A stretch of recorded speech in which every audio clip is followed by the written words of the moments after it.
Hello there, and welcome to Sweet Shot of Time. I'm your host, Steve Barnes, and we are still doing Dark. We are up to episode 4 at this point. I'm not here by myself. Episode 4 is called Double Lives, and I've got my double right with me here. She's from one of my stories. She's Lindsay Dunn. Ahoy there, Lindsay. Ahoy, Steve.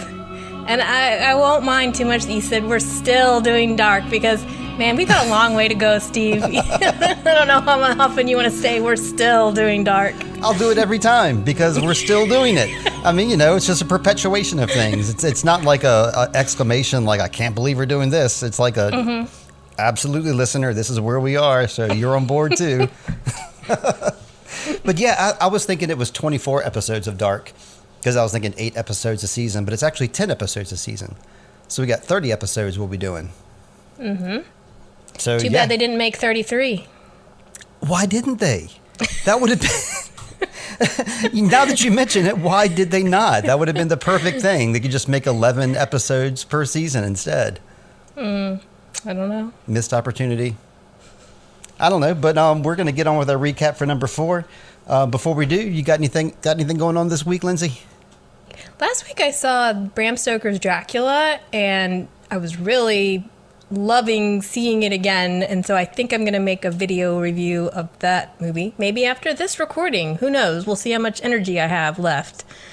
But Guardians of the Galaxy number 3 is coming out, and I'll be reviewing that. But other than that, just same old. Watching stuff, writing about stuff. I'll be looking forward to the Bram Stoker Dracula review. I like that movie a lot, and like the cast is amazing. Like every single person in that cast has like. This is the one with Keanu, Winona Ryder, Gary Oldman, and Gary Oldman, of course, and a bunch of actually also really well acted. That one as well. Yeah. But it had been since it came out in the theater that I had seen it. So 1992, a long time. So. Maybe it's been that long since I've seen it too, as a matter of fact. No, I had to have seen it on DVD like sometime in the 2000s. I'm sure I rented it at some point at Blockbuster again. But I saw it in theaters when it first came out too, and blown away. But we're not reviewing that right now. We're recapping episode 4. And my first thought about this, I watched this in both German and English. I've told you this before. Mm-hmm. And as usual, watching it in German, it's fine. Watching it in English, it honestly became a Spanish melodrama this week, with the slapping and like the yelling and like the. Oh no! If you watch it with the English subtitles, they just don't do the characters any justice in this episode in particular. So it didn't work out. Yeah. So, but are you and Heather going to keep on keeping on with that anyway? Well, that's the way Heather prefers to watch it. So that's just what we do. I watch it. My whole habit is I watch it just straight up in German. I don't even look at your recaps the first time. I've gotten this rhythm now where I just watch it, and I really enjoy that. And then as soon as I finish watching it, I pull out your recaps, I look at your recap, and then I make some notes in the margin, just my first initial thoughts. And then when me and Heather watch it again in English, I just watch it again as well. Don't take any notes. But then I usually watch it a third time, and that's when I'm taking notes while I'm watching it. So I'm kind of getting it all kinds of different ways. But yeah, Heather's loving it. She thought it was goofy because it was in English, but we had a good laugh at it. And there's so much double stuff in this episode. Lots of colors and lots of doubles. And we'll be pointing those out along the way. Yeah. I'm glad you pointed that out, Steve, because I actually am ready to lay down a theory. And the reason I want to do it is because it may not be right, but I want to lay something down, Okay. But we'll maybe they do that at the very end of the episode. Okay. And but yeah, colors. We're gonna keep talking about colors. I was noticing them like crazy. I'm like watching really hard now. Like after the last episode, I'm like my eyes hurt from like watching so hard. But yeah, I'll let you start if you don't mind. If you want to lead us into the episode. All right, so our episode begins with a voiceover narration, of course, as usual.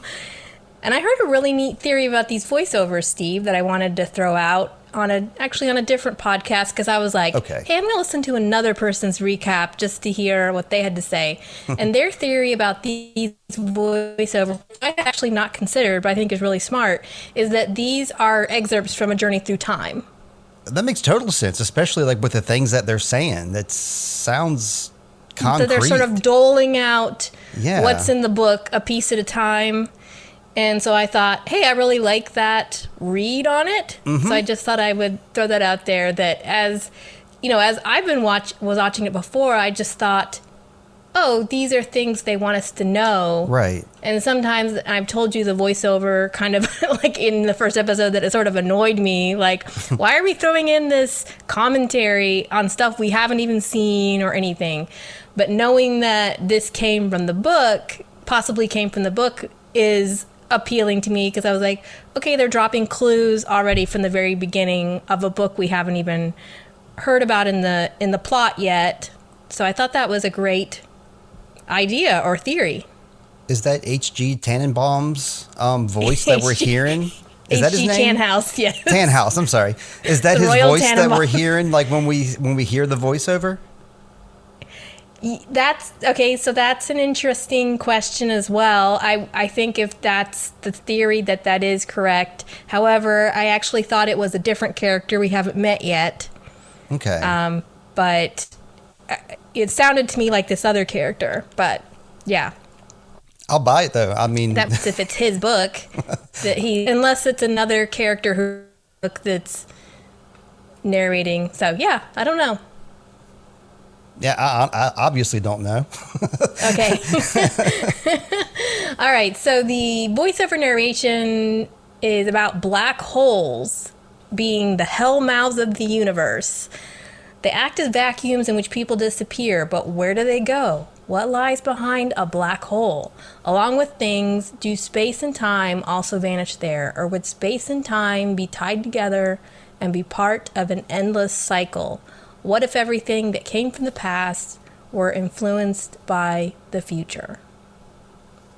And while this narration is happening, we're getting random images cycled through a second at a time. There's the blue wallpaper room, a pine cone figurine on a desk, an artistic rendering of the emerald tablet on a wall, that same picture we saw in Ulrich's album that I didn't realize was coming up again so quickly. Yeah, so I that's didn't perfect. either. The tattoo. Yeah, the tattoo, another pine cone. Somebody's making the pine cone. A boy with burned and blackened eyes. I'm not sure if that's the same boy or a different boy. And a triquetra symbol with the word Sic Mundus Creatus Est. And it's just those words, these pictures, there's nothing else to it. And then we cut to the opening credits. So how did you feel about this cold open there, Steve? It was indeed cold. It didn't really give us any like character action. Gave us plenty to think about. I like those heavy-handed, talking points that they give us. I mean, I think it speaks for itself. I'm not going to try to delve into that any more than it already is. Black holes and hell mouths and whatnot. But I was interested by the pine cones, so I looked up, what pine cones symbolize. And the top 3 things I got were resurrection, eternal life, and enlightenment. So I think those pine cones were placed there, with a purpose to remind us of all this. Okay. Where did you come up with those? I never thought about the pine Wikipedia. cone having... Okay, good old Wikipedia. Yep. I never thought about the pine cone possibly having a symbolism outside of, that's obviously it's a thing that's being made into figurines for the purposes of possibly kidnapping children. Ooh, look at this little figurine on the ground. Although, would a child of 2019 be excited about a pine cone figurine? Maybe. Maybe, yeah. I know you said in 1999 you thought that Elliot had some really weird ass toys. So I don't know. Yeah, those maybe old-fashioned toys. Yeah. it's kind of an old-fashioned toy, making a little figurine out of a pine cone person. I'm kind of the same. It's a weird opening. I find the images more compelling then find the images more compelling necessarily than the words. Yeah, same. I thought that you mentioned your process, so I thought I would mention that the first time I watched the show, I always watch it on my couch and the TV is in a regular spot. But usually the second time when I'm doing my checking my notes and like what would probably be your third time, I watch it at my desk so that the monitor is right there in my face and I can see the things better. Okay. And that I remember watching it and seeing, I don't remember seeing the Pinecone figurines before, for instance, right. or that you just see the details a lot better. So it's definitely a good way to watch it if you're wanting to really pick up on everything. Yeah, pine cones, the only reason that caught my eye and I even thought about it was because of, I work out in rural areas a lot. And some of the rural areas are actually very highfalutin areas because they're along the water and they're away from everything else. So people build like $1 million homes along there. A real common thing for people to have in their themes is pine cones and pineapples. And I know that pineapples represent, family and fortune and welcoming visitors. So I figured that I've seen pine cones as like a thing in the northern neck of Virginia. So that's why I thought to look it up, because I was like, it's got to mean something if it's in a Bo and Jonty show. It's got to have some kind of hidden meaning. And sure enough, Wikipedia, like that was like one of the very first things it said is that that's what it represents. Now, I have linked into the recap a link to more information about the Emerald Tablet and the 7 Hermetic Principles, because the Emerald Tablet is basically a visual representation of Hermeticism, which can be very difficult to explain, and it might be a topic we save for a future episode. Who knows? Or a bonus episode if we want to delve into that. But those are linked into the show notes if you, or in the recap, if you want to know more about the Emerald Tablet or the 7 Hermetic Principles. I have linked those in. Definitely recommend you click on those. I learned a lot just reading these 2 simple articles. So, yeah, and same here. Like, if you want to hear about the 7 Hermetic Principles, just go back to Sweet Child of Time. I believe we had Jeff Saavedra on, and he's from the band Titanosaur, and we talked in detail about the 7 Hermetic principles in the episode with him. Because James, claiming Satanism, he, likes to, that's what he claimed as a kid. I don't know if he still practices Satanism or not as an adult, but as a kid, he was an edgelord, and he admits that's what he gravitated towards. So I threw the 7 Hermetic Principles at him to, kind of test his faith. It was a fun episode. Well, I didn't realize that. So that's great, because you're already familiar anyway, and I'm the sweet child when it comes to hermeticism. I looked at some of the principles, and they were interesting. I didn't realize it was so. I know it's linked to the occult. I didn't realize it was linked to Satanism at all. But if you really want to milk the cow out of this show, go ahead and read up on those 7 principles, either using the links in the recap, or you can go and listen to Steve's episode, and maybe he'll link it into the show notes so that you can, that particular episode if you're interested too. Okay, so now that we have the opening out, the screen opens to a hallway in the house, and we're back in 2019 after we were in 1986, the entire last episode. That's right. Franziska walks into the hall, calling for her sister Elizabeth about a missing tube of red lipstick. Womp, womp, womp, womp. Oh my God! Oh!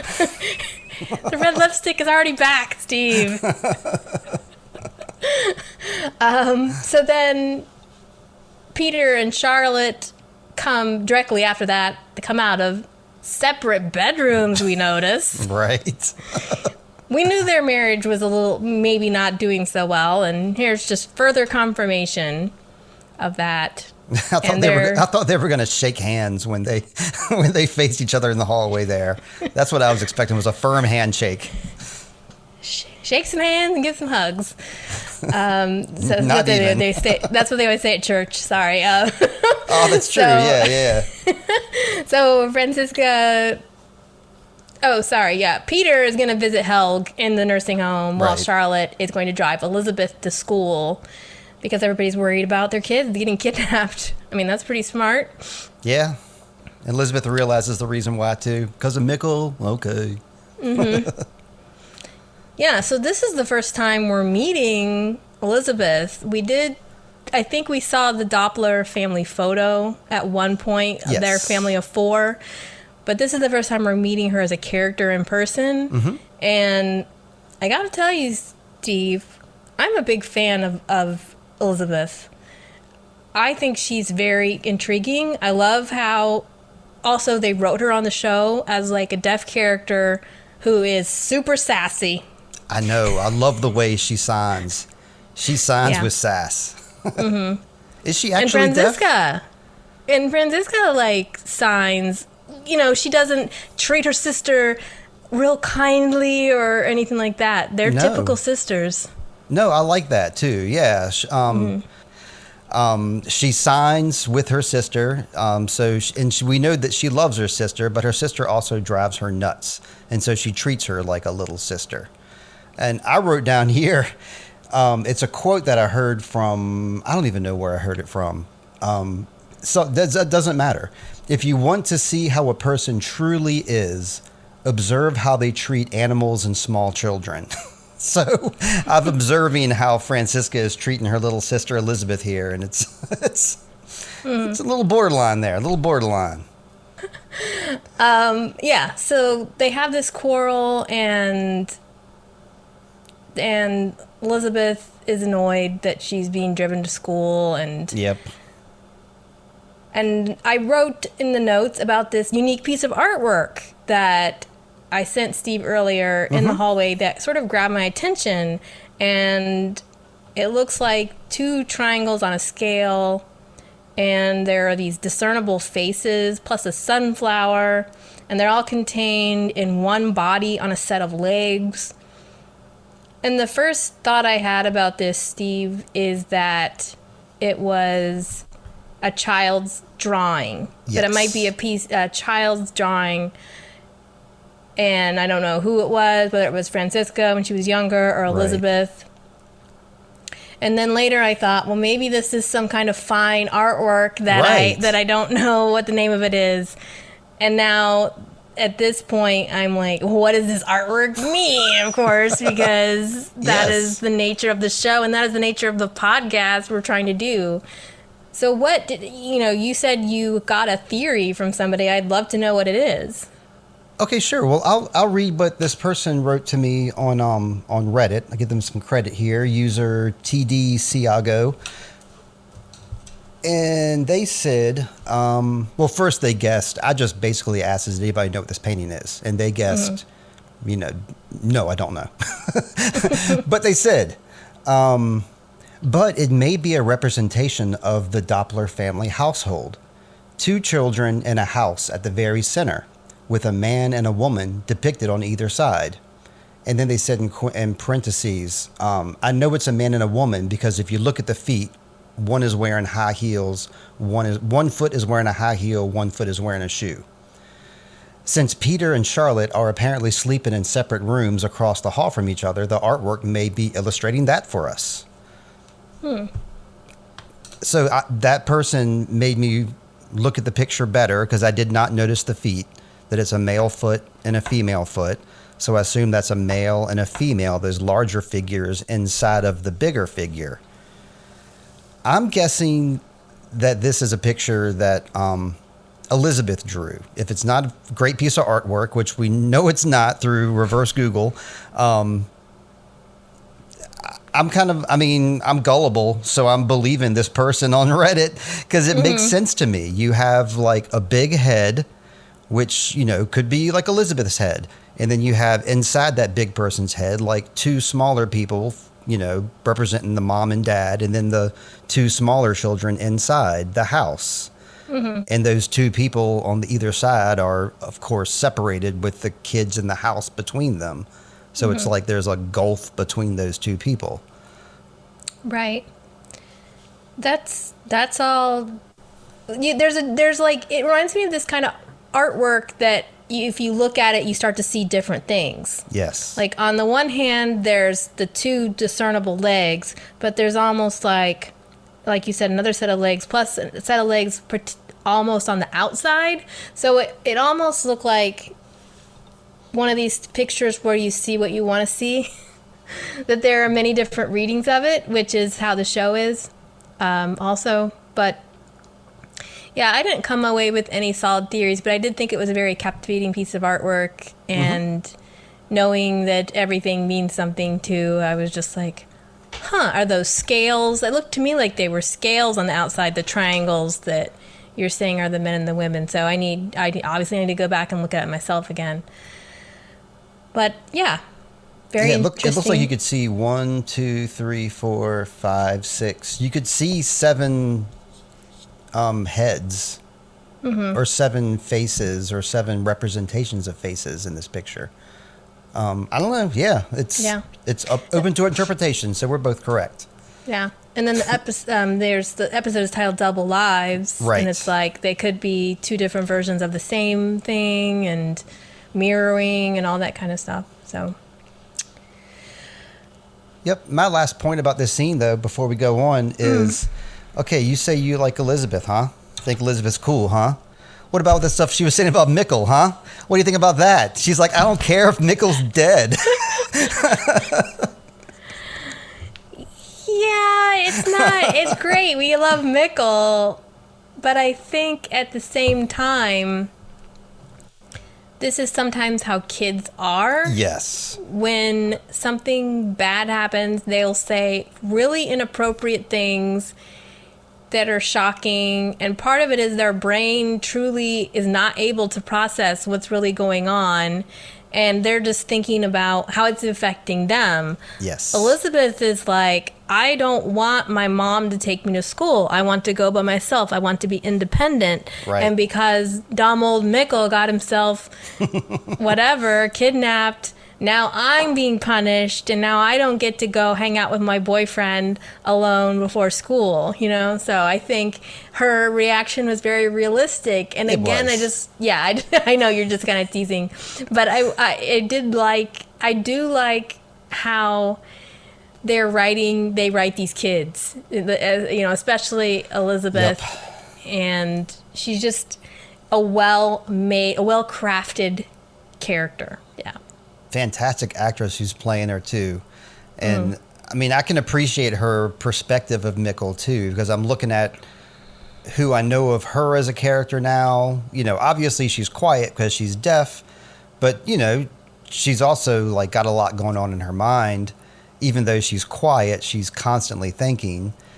And then there's this kid Mikkel that she probably interacts with every now and then, and he's a magician and he dresses funny for school, and he's like, look at me, I can do all these tricks. And so yeah, of course he's annoying to her because he's getting all this attention, and she's like sitting there like, I could do all that stuff too. Yeah, you mentioned like Franziska and Magnus have to see each other at the same boring office parties. So maybe Elizabeth and Mikkel do that too, because I feel like maybe Elizabeth goes to a school for the deaf. Maybe not. Seemed but like I felt like it was maybe just a school for the deaf and not a general school. So I'm not sure her and Mikkel would go to school together, but that's kind of beside the point. But they know each other. She obviously knows Mikkel somehow, and it's a small town. If it's a small town, I'm pretty sure they probably go to the same school, and like there's the deaf. All the kids that are deaf or have disabilities are probably in the same class and hang out in the same friend group. And that's why she's hanging out with, what's his name? Yasmin and the other kid. Anyway, we're not there yet. Also, just this sweater that Franziska's wearing is pretty interesting with the black bird on the front. I don't have any interpretation or big symbol about it, but in this episode, she's wearing this sweater with a black bird and then red hearts. It looks almost like an 80s sweater, but yeah, it's 2019. I I didn't watch hard enough. I did not notice. You'll look it up later, Steve. Why didn't I notice the sweater? You're telling me a black bird. It makes me think of maybe it's like a crow, and like crows like their shiny things. They like their treasures. So maybe she was attracted to that shiny box with the treasure inside. That makes total sense. Oh, when you said trinkets, I thought you were in treasures. I thought you were gonna be like the red lipstick is her trinket and treasure. Which that too. I mean, she wants that lipstick bad. She's a little squirrel. Francisca's a squirrel. All right, so we're going to move on, I think, probably for time's sake. Back at the Conwell house, Jonas is looking at those maps of the Winden Caves and sets out to explore. He comes down the stairs, and Hannah's at the kitchen table, smoking and looking really sad at the cell phone that is not going off anymore with Ulrich's machismo text about wanting to see her. And she perks up when she sees Jonas and asks him where he's going, and she thinks maybe he should take the day off of school to spend some time with her. And Jonas looks really uncomfortable and is basically like, Mom, no, I'm going to school and et cetera, et cetera. I'm actually going to explore the caves without you, and I don't want you to know. Right. So. I felt really bad for Hannah. It's obvious that she's very lonely and she needs some sort of, connection with anything at this point, so all she's connecting with now is just her cigarettes and her wine, and it's, not good. She's wearing a red shirt. I noticed the red shirt. Yes. Yes. You did notice the red shirt. So what I did with that red shirt, and I know it's a little out of control, but I was like, is this the first time she wore red? Because in episode 1, so I went back and I checked. She was wearing a red jacket when she was a kid, right? Editor's note right here. Yes, she was wearing a red, or maybe it's a faint orange slight jacket in 1986. I went back and looked. Yes, it's kind of reddish. Okay. I don't know if I noticed that she's wearing a red jacket. I noticed she's wearing, the first thing she puts on is a dark brown or dark blue bathrobe. Then she has a blue coat with sort of a pinkish scarf. It's not red, it's like a pink color. Okay. She wears the blue coat off and on. Then in episode 2, she has this mauve shirt. And then in episode 3, she's wearing blue and yellow plaid when she's in 1986.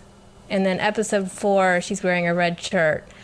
She's all over the map here, man. What's going on? Yeah. But I mean, like, all these colors are basically, besides the blue and the yellow, the other colors are very, like, dark and neutral.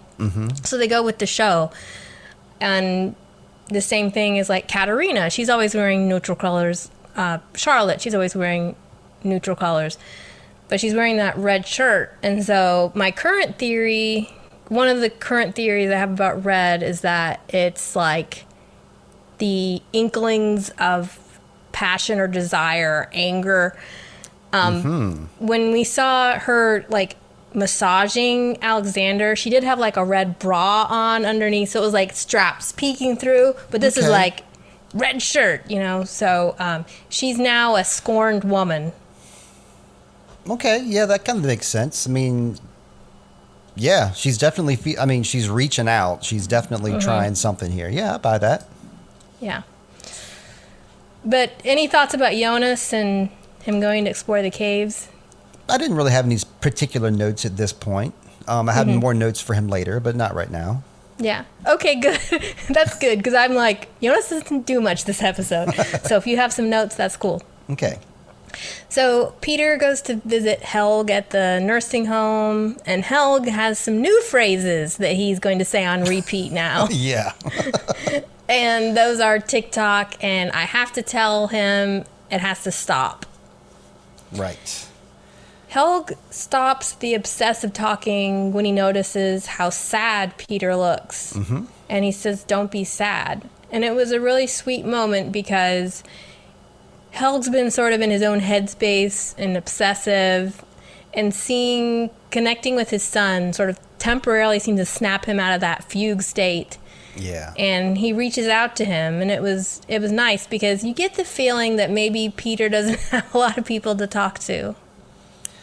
I absolutely get that feeling. And I think he goes to it. I mean, he takes care of his dad because it's his dad, but I think he's, looking for another connection there too.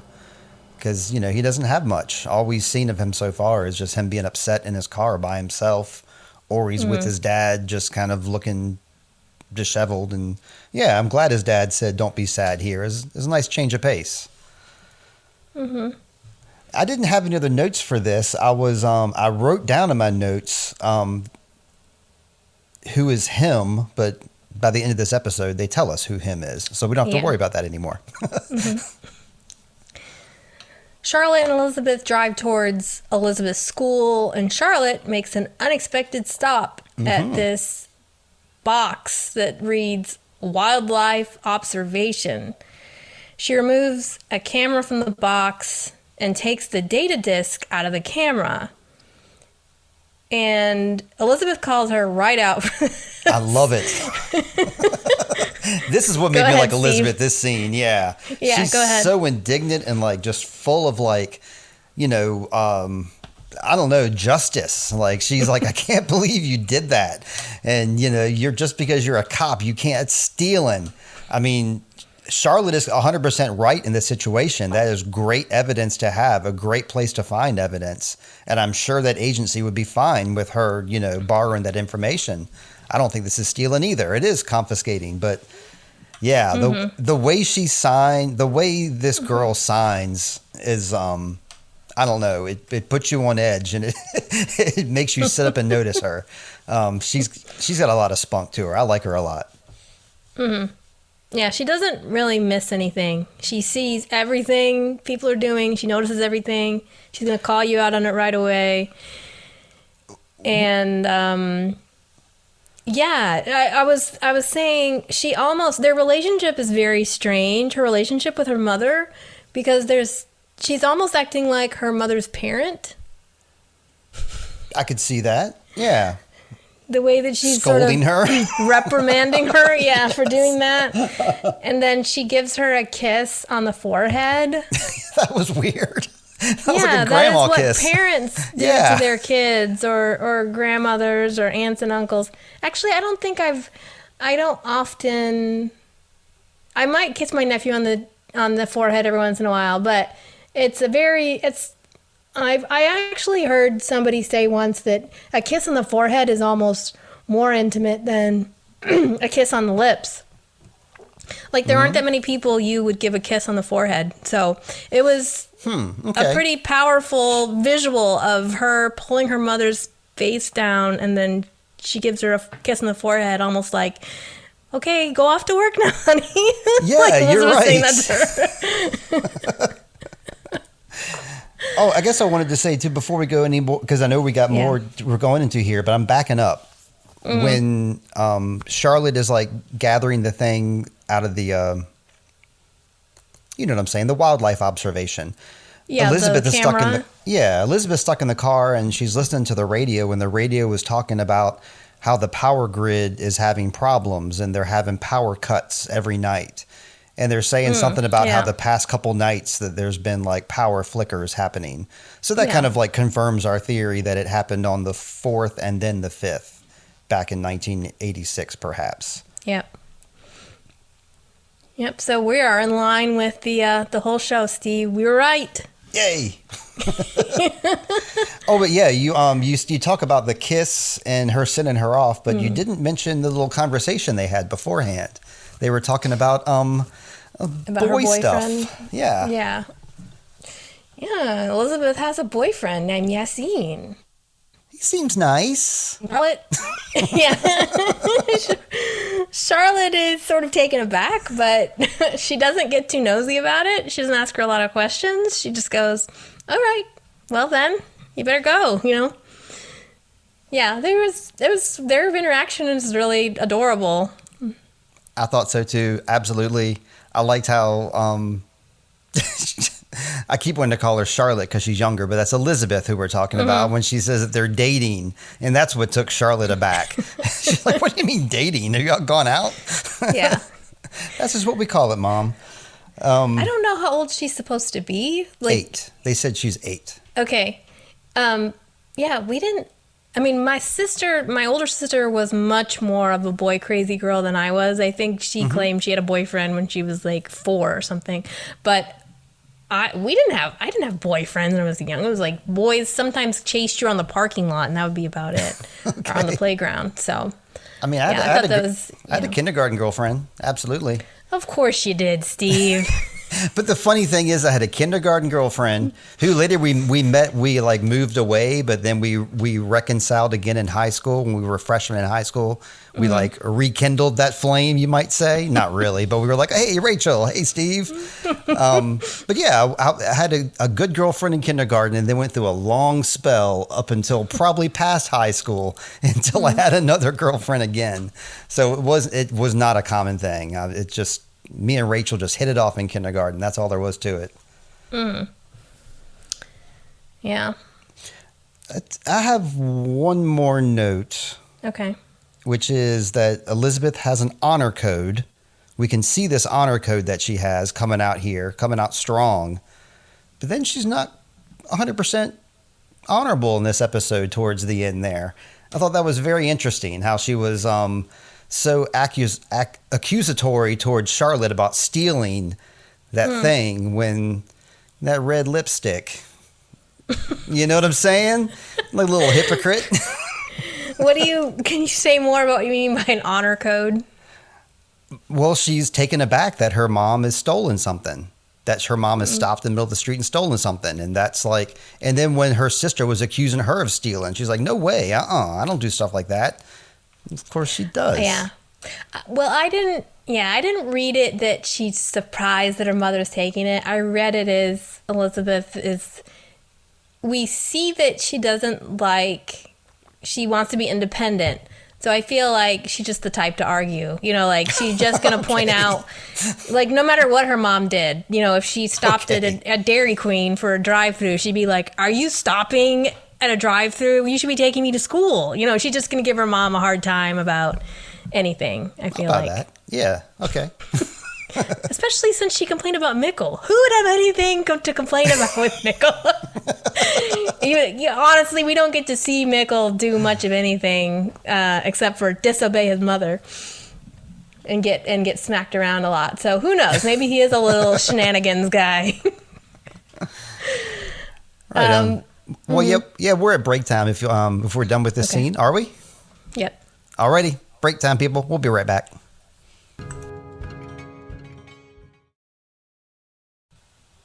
Hello, we're back with myself and Lindsay. And Lindsay, you said you had a surprise for me and for the listeners. What do you got going on behind there? I have a quiz. A quiz. I love quizzes. Thank you. I tried to give you a quiz last week and it failed. Let's see how your quiz does with me.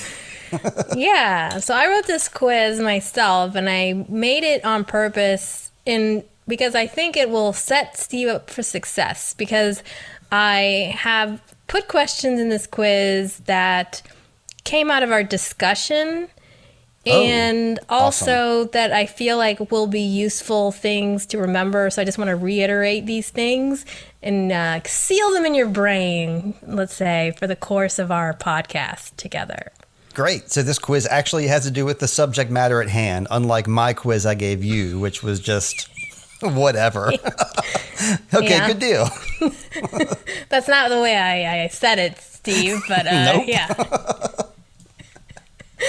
All right, so are you ready? I am ready. Okay, so in episode 1, we noticed that both Hannah and Inez have a copy of a Conwald family photo. Right. What was the really weird thing we noticed about these two photos? In Inez's version, nobody was smiling. And Hannah's version, everybody was smiling except for Michael. No, Michael wasn't smiling in any of them. Yeah, did I get that right, basically? Yeah, I wasn't going to say which one was which. I was just saying they were different because one person wasn't smiling and then everybody was smiling. Yeah. Anyway, one person was not smiling, and then the other one, everybody smiling. It was different smiles. Was good enough. What I'm hearing is I got it right. Steve, Yay! You got one. Woo. Yeah. So Jonas calls for Hannah to tell her the milk has gone bad when she is in bed with Ulrich. Hannah tells Ulrich, by this time you think kids should know how to make what breakfast item instead? Toast? Yes, Steve! Yay. 2 for 2! All right. And he's right. Ulrich, that is. He's right. All right, this one might be a little tricky, but I think it's a good fact to remember. What year was the Winden power plant constructed? If you can't remember the specific year, I will take a decade. Okay. I know it was the 60s, correct? Mm-hmm. I'm thinking, I really want to say 64.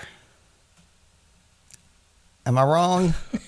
It's 1960. Okay, all right. But you got the right decade, so good job. Good job, Steve. 1960. I came within a 10-year window. All right, good deal. All right, what color are the 2 cups that are part of Mikkel's magic trick? Yellow. Right? Well, there's 2 cups, they're different colors. Oh, man. God. I don't remember even seeing them. I just remember you saying that the cups were yellow. So I obviously don't know. That's so funny because you used that picture as like the lead picture in one of your recaps. I think of course the first one. One cup is yellow and one cup is blue. Okay, interesting. 1 cup for Hannah's bathrobe, 1 cup for Jonah's raincoat. Oh boy. Okay, so what type of shoes are found on the body that Charlotte and Ulrich find? Air Jordans. Mm-hmm. Good job. In 2019, who arrived in Winden 33 years ago? The power plant dude. His last name is Tiedemann. I don't know his first name, but he sucks. Alexander Tiedemann. There you go. Yay, Steve! Look at you! All right. What clothing item does Magnus really want on his first day of school? Oh, the black hoodie. Mm-hmm. We talked about the black hoodie a lot, so that's kind of an unfair question for me. What 2 animals have been autopsied so far on the show? Oh, I know the bird because we just saw the bird this episode, so that's fresh in my mind. And then, it was the sheep. A sheep. Yay! Okay, right. we've got a couple more. Okay. What does Bartosz find in the bag of dope? Besides dope. He finds dope. And then the phone. He finds the phone. And he tries to do the thing with the phone. Cell phone. Why does Mikkel need to have his arm bandaged? Mikkel's arm bandaged. Let's see. His arm was fine in 2019, wasn't it? Yep. Yes, it was fine. I mean, I guess like a cave thing? I don't remember. Hang on a second. Hey, stop everything. Just stop the podcast. I need to think. No, I don't remember this one. I'm guessing just a cave snafu. What happened? Yana pulls on his arm and she keeps pulling on it and pulling on it. Wait, who's Yana? His grandma. What? When he goes to his house, but it's now Yana and Trant's house. Right. He busts in there and she's doing the thing. I don't remember him having to have his hand bandaged for that. Really? Yeah, he has to have his arm bandaged up. That's what the doctor says. Jeez, she yanked him that hard, huh? Mm-hmm. Yeah, and you can kind of see it in the episode. She grabbed his arm and he was trying to get away and she was pulling on him. Okay. And so she ends up like basically dislocating his shoulder or something. I mean, she's like just slightly. It's not a full like, popping out of the socket or anything, but yeah, but still, Grandma, come on now. She hurts him bad. All right, this is sort of like a bonus question. I'll be really impressed if you can do this one, Steve. Okay. All right. So define as best you can autoconia. That is the little things inside your ears that help you tell if you're upside down or right side up. Is that right? And why, if they're not right, what happens? Oh, I think in my case you get vertigo, but I think in more extreme cases, you get vertigo or you get dizzy or am I disoriented? Close? Yeah, disoriented. Yeah, there you go. Yeah, you don't know where you are. I remember it was the cute autopsy lady who returned this episode who told us that stuff. I was all ears for that one. Get it? She, as far as I know, she is an unnamed character. She almost deserves a name. Steve, you're good at names. Like, maybe you need to come up with a name for her. I should. Like, she and Charlotte are pals. Like, you can tell they're buddies. So she should have a name. Charlotte Kahn. Just like Egon and the Yugoslavian meatball guy were buddies. Yeah, cops love autopsy people, man. That's like their best buds. Yeah. Well, Steve, you did great at that quiz. Oh, thank you very much. And that's a good quiz because it reminds us of a lot of stuff, and it made me realize about the broken arm thing I didn't even know. So, fantastic. Quiz time's fun time. But we got to get back to work now, Lindsay. Get back to your desk, and let's continue recapping the show. Okay. So, Jonas arrives at the entrance of the caves, and hidden behind the trees is the stranger who checked into the hotel. Yep. Jonas walks inside, and the stranger looks at his watch and seems to be marking the time as, Jonas, you went in that cave just right on time. I like that, too. Right on time for the boat to arrive. 1899's here. Ike Larson, ahoy, Captain. I can't look at that guy the same. Ahoy! I mean, I know he's the stranger, but I just want to call him Ike every time I see him. I didn't have any notes on this scene. I just wanted to point out that more than likely Jonas rode his bike from his house to the caves. Because Heather was kind of confused later on in the episode when he exited the caves and he came up on his bike and he was looking at his bike really funny. She took that as why is this bike laying here? But really, that was his bike let's just say that he rode his bike to the caves and his bike is parked somewhere along the road. I read it that way too, that was his bike. Yeah. I think the reason we do that is partially because of Stranger Things, because in that show, Will is on his bike, and then they find the bike later in the woods and everybody's like, oh my gosh, here's his bike. And you could almost read it like, it's like, oh my gosh, here's Mikkel's bike. But he didn't arrive on a bike to the caves. He's with his brother. Yeah. So he took the bike to the caves. Jonas is pretty much always on his bike when he's out and about. When he's traveling from point A to point B, he is on that bicycle. He's one of the few characters that's ready for a rainfall too. Most of these characters just kind of let the rain fall and just wash down their faces or whatever, but he's always ready with his raincoat. I'm proud of him. Mm-hmm. Yeah. So back at Winden High, Francisca notes in a class. The teacher is discussing themes, symbolism, and imagery from the works of Goethe. And in walks Magnus, who isn't in the class, but he's there to harass Francisca. That is my personal interpretation. Yeah, that's exactly why he's there. There's no other reason that he's there. And he makes it 100% obvious to everyone who wants to know that that's exactly why he's there, just to lurk on her. Surprised the teacher didn't call it out or say, hey, Magnus, what are you doing? Exactly. What kind of school is this? A very open air school, I suppose. Well, okay. Magnus is the son of the principal. I forgot about that. Maybe everybody's like, oh, this guy gets away with whatever. He skips school. I mean, I was thinking it was more like the missing brother thing, and everybody was giving him a pass because of his brother. But you're right about the principal thing too. He's got some nepotism happening over here, and he's getting away with whatever he wants to. And I should say, but I know we're going to move on and talk about more. But the teacher talking about the symbolism and the through lines. Of course, we're looking for symbolism too. The most important thing that the teacher said is he was talking about doubling. And about how, you'll branch off, things will branch off in two different directions. So, of course, that ties in with our episode title and theme all together. Right, and the infinity symbol was on the chalkboard. Absolutely. To emphasize the point either. This is what I mean, kids, this figure 8 symbol. If you're not completely sure what I'm talking about. Yep. But yes, double lives. It all ties up very nicely. Magnus's plan to intimidate her falls apart quickly when Franziska receives a mysterious text and says she needs to use the bathroom. And this is a typical excuse that teens use to... They can never think of any other excuse except for they're going to the bathroom. So there's no other excuse that a teen can come up with to leave the classroom. That's the only one that a teacher will accept. So you got to take what you can get. Yeah. And then Magnus just quickly exits the room. And the teacher didn't stop him there either. That's where the teacher should have said something that moment. Yeah. Like, wait a second, Magnus, what are you doing?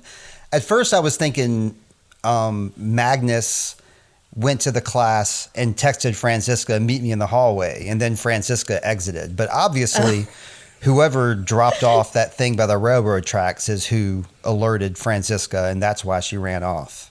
Mm-hmm. Yep. Nobody stops these kids from leaving school, apparently, either. It's open season. Or coming into the school. That's what's even more alarming. They just walk into the school as well with an open door. Yeah. So she goes to the woods, as you said, and follows the railroad tracks to a mysterious metal box.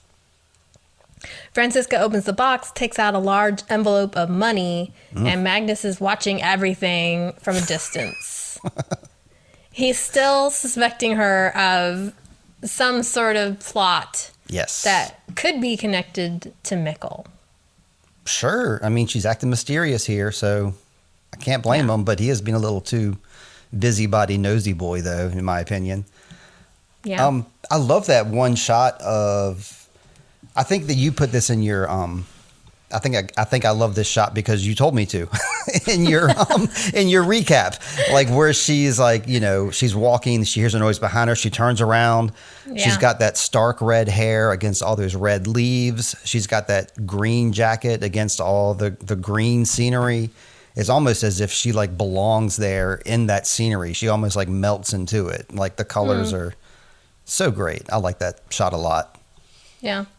That shot is just, I think it reminds me so much of like every Alfred Hitchcock movie too, is like you have the person walking and they turn around thinking they might be followed or hear footsteps or a rustling in the trees. And yeah, it is a really cool shot. So that's funny that you're like, because I was just thinking in my head, the iconic shot. And then you're like, you told me to like this shot, so I'm going to like it. Power of persuasion. See, I listened to you.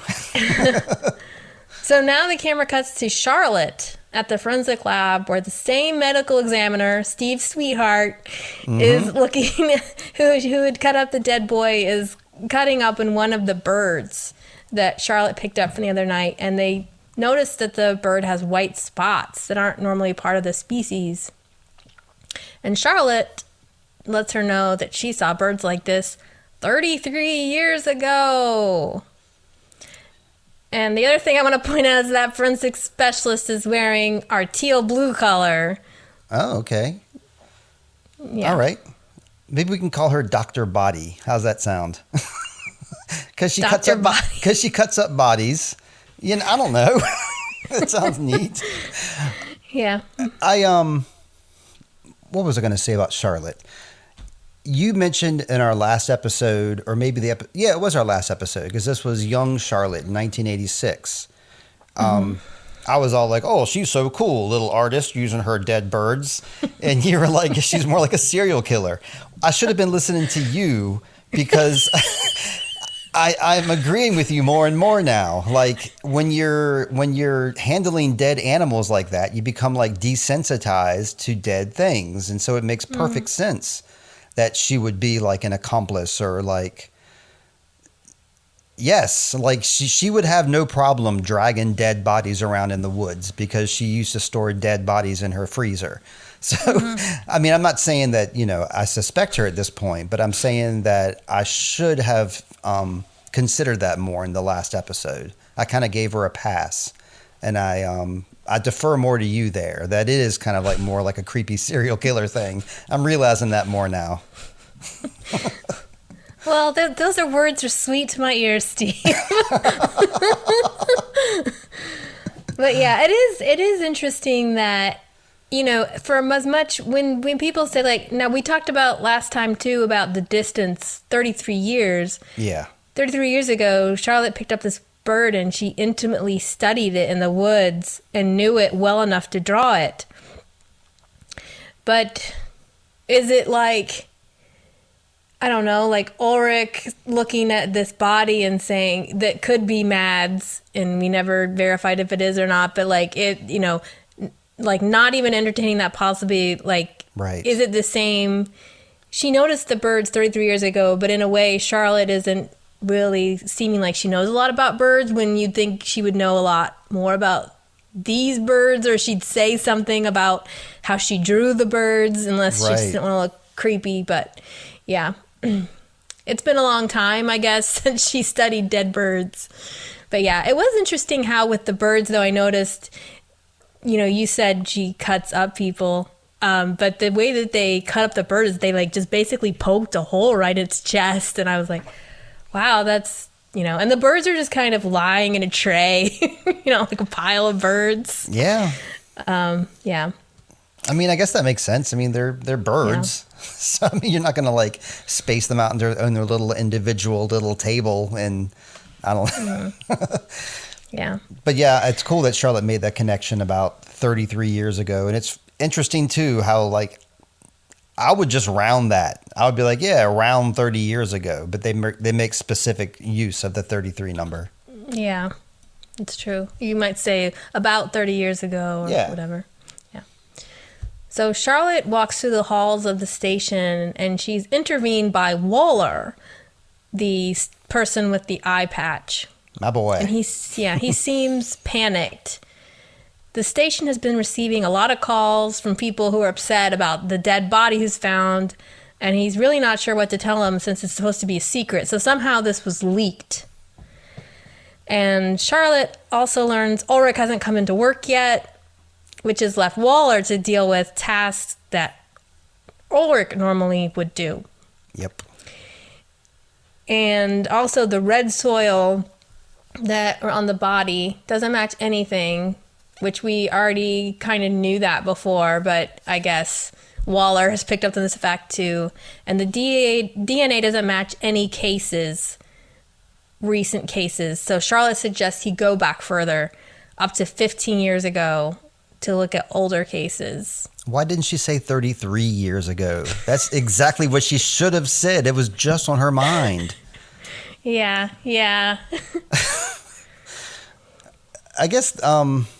Yeah, this guy Waller has got a lot on his plate now, and he's stressed. This is not his duty that he should be doing. Mm-hmm. He's like picking up other people's slack. But at the same time, it's pretty clear that Charlotte is keeping him at arm's length too, which is one of the things I did not notice whatsoever my first viewing. When I first watched this show a couple years ago, I never caught on to the fact that she's picking up evidence that it's Peter, but she's trying to she's trying to break away that evidence. She's trying to crumble that evidence away, and she doesn't want this other dude to pick up on it with the one eye. Yeah. Waller, my reading is actually, like you said, he has a lot on his plate, and in a way he does, because he's handling all these phone calls. But she gave him a task. The task she gave him was to look in the database to compare the notes to previous cases. Mm-hmm. And that's what she asked him to do, but he does keep interrupting her. Yeah. And he's, like you're saying, on the one hand, he has a lot of work to do, but he's eager. He's almost like, maybe I should do this instead. It's almost like if you got the opportunity... usually he's the third party, right? Because Charlotte and Ulrich are partners. With Ulrich out of the picture, maybe he's thinking this is his chance to step up and do more work. But Charlotte's kind of relegating him to the menial tasks that maybe aren't as interesting. So I was looking at it like he's excited maybe for an opportunity to do more rather than, oh, you got all this work for me to do. But it is like she says, have you finished that job yet? No. And she's like, well, why are you here then? Go back to do what I asked you to do. Right. I mean, I've been there before. I know how that is. Waller's a company man. He is. And that's what I mean. Like you can tell he's taking everything seriously, and he's trying to pick up on clues, and she's, like I said, keeping him at arm's length. Yeah, she's definitely trying to keep him busy with something, because she's wanting, like exactly what you said, wants to keep everything close to the vest right now until she knows more. Yeah, I think she's trying to disprove Peter right now. Like, she has her suspicions, but she's trying to, like, eliminate that possibility. Mm-hmm. But speaking of Peter, let's go hang out with him, maybe. Well, my next note is about the Nielsen residence. Oh, but darn did you want to say something else about Peter? I thought the next note was when we cut to Peter going to his car. I'm sorry about that. You go ahead and do your thing. Yeah, I mean, these things are short, actually, but house and Katerina is just waiting for Ulrich to wake up, basically. And she tells him that Charlotte hasn't gotten that search warrant yet, but it's now been 30 hours and no sign of Mikkel. So Katerina's been that Lady Macbeth energy, get up. Yeah. I need you to do something. She's just like Ulrich. Katerina is like, the time has passed with no action. So she's basically asking him to do something, anything. I'm surprised she didn't wake him up earlier than this. I guess she just let him sleep until, I don't know why she let him sleep as long as she did. But you'll be proud to know that I noticed the red fingernail polish that she was wearing. And and I noticed the amazing Mikkel poster above the bed, along with all those I don't know what kind of cohexal shapes he has all around his bed as well, that weird wallpaper. But I like how he took the picture of Houdini and stuck his own head in there. He's a real egomaniac, that little Mikkel. Yeah, I noticed that fingernail polish too. I mean, they did cut to the fingernail. They actually showed you the fingernails, and then they backed up to show it was Katerina. Yeah, but the main thing is Ulrich, get out of bed and go get some stuff done. That's the main thing here. Jonas is in the caves now and basically reaches a dead end. Yeah, that's right. I think he needs a beacon to help guide the light. I think is what he needs. But yeah, he's trying. I mean, he's skipping school to do this, so he's serious about it, and he recollects himself later on. So he's bummed right now. Yeah. He's obviously bummed. So back at the station, Charlotte pulls out the data disk that she confiscated from the wildlife observation box, and she begins to watch the footage, noticing that the time of Mikkel's disappearance was between 9:30 and 10:30 p.m. She kind of fast forwards the camera, finds one vehicle driving past at the right time, and takes a screenshot of the license plate. And it turns out the car belongs to Peter. Peter Doppler, man. He's not looking really innocent these days. Not in any of these episodes is he looking innocent. And yeah, I mean, here's the proof right here that she did not want One Eye Guy to see Waller is this picture of Peter. She just kind of downplays it like, oh, it's just a picture. Maybe it'll be something. So again, driving that boy off. All right, so now we get to where Peter walks to his car, opens the door, and freezes. On the floor mat inside the car, we see red dirt. More of that red, except for this time. What do you want to say, Steve? I'm going to say it's red clay, and it's that red murder clay. I mean, it's the clay we've been looking for, and it's in Peter's car. Murder clay. Yeah. So the evidence seems to be mounting up even higher about Peter. But, but Peter's phone rings, and it's Charlotte asking him, now she wants to hear why he called the night Mikkel disappeared. Yeah. Now she has his full attention. Yes. Because before she probably thought it was about just some crap, but now she's like, oh, well, I think you have something you want to tell me now, buddy. He doesn't tell her anything, though. He makes. I don't know if he's lying. I don't know if he's lying or not, but it doesn't look good. Yeah, he is lying. Because she asked him if he was in the office the whole day, and he says, yeah, and I got home. Something about he left around 11, I think is what he says. No, he said he left the office at lies to her. 10, and that picture was like about 10:30 of him. So I thought that kind of lined up. But at the same time, it shows that he was out and about in the same area that the disappearance happened at the exact same time. Maybe he said he got home at 10. Yeah, like maybe that was it. But it's something about 10 o'clock, and we know that he was out. And, you know, she asked him, were you at the office all day? And he says yes. So he is lying. Yes. And she knows it because she has the evidence proving otherwise. Yep. It's and not we know, that she just suspects it. And we see his face. We see all these weird crying. We know that he's feeling bad about something. Yeah. Next, Charlotte pulls up in a parking lot near a parked RV. And the RV is got some lights flashing, like a party every minute going on inside this trailer. Open. Yep. The RV is owned by a transgender sex worker named Bernadette. This person's full name, according to the Dark Wiki, is... Well, wait, I can't remember. Oh, it's Bernadette Waller. Oh, like the cop, Waller. Okay. Right, so they're related somehow. Interesting. Did Yeah. not know that. Fun fact about Benny. Yeah. Now, I did tell you last week that there was a character named Benny. Mm-hmm. And now I'm throwing doubts on my own theory because it said that Benny was born in this Benny is born in 1987. So then they're like, no, that can't be right because this person is older. Yeah.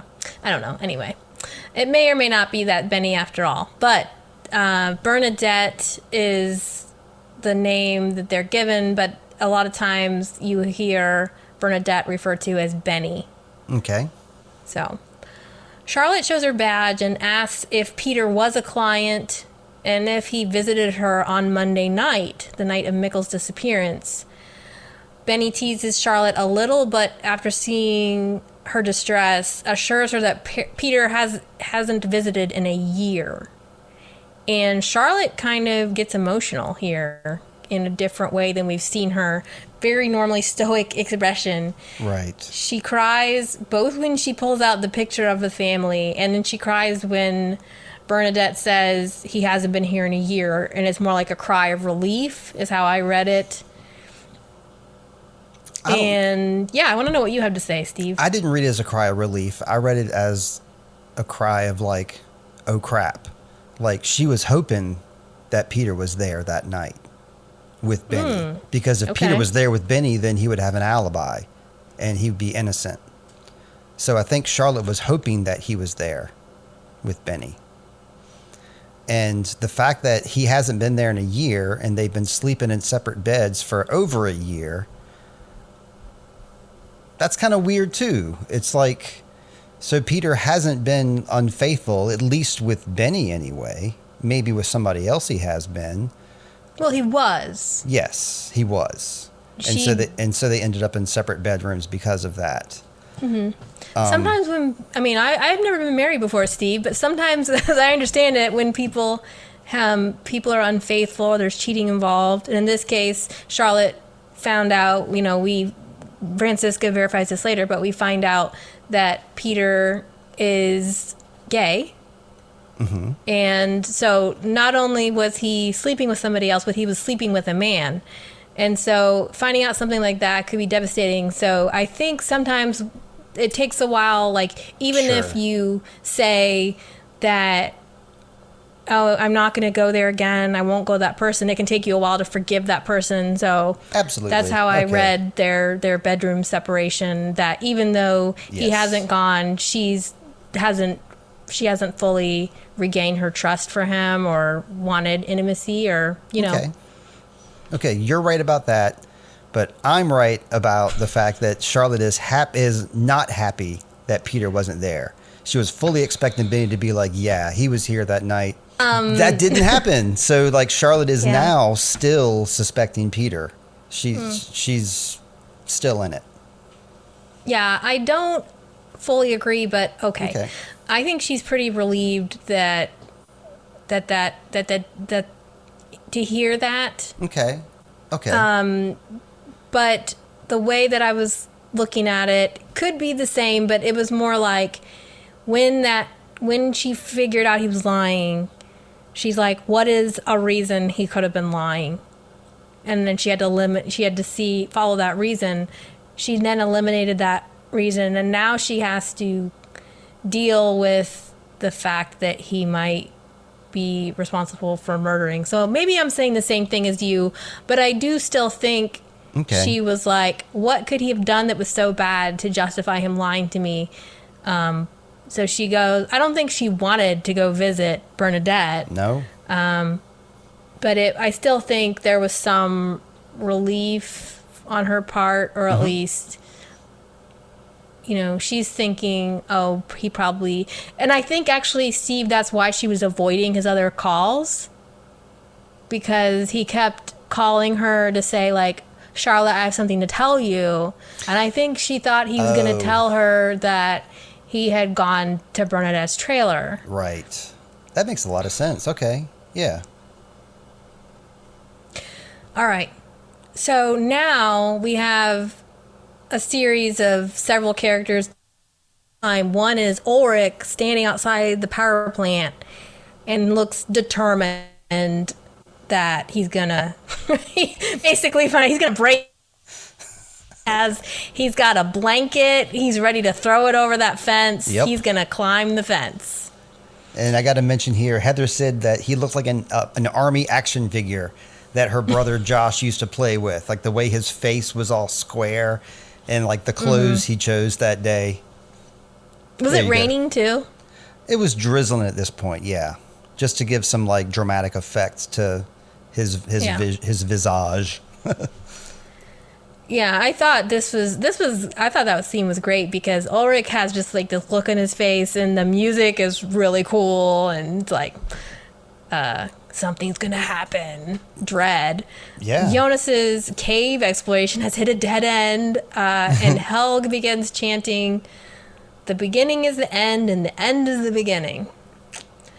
And all of this kind of makes a boil with the tension of the moment. That's a Wheel of Time phrase right there. The end is the beginning, the beginning is the end. That's pretty much how every Wheel of Time book in the series begins, is that there is no beginning, there is no end, but this is a beginning. Oh. So I thought that was a nice little tie-in with my with my other favorites.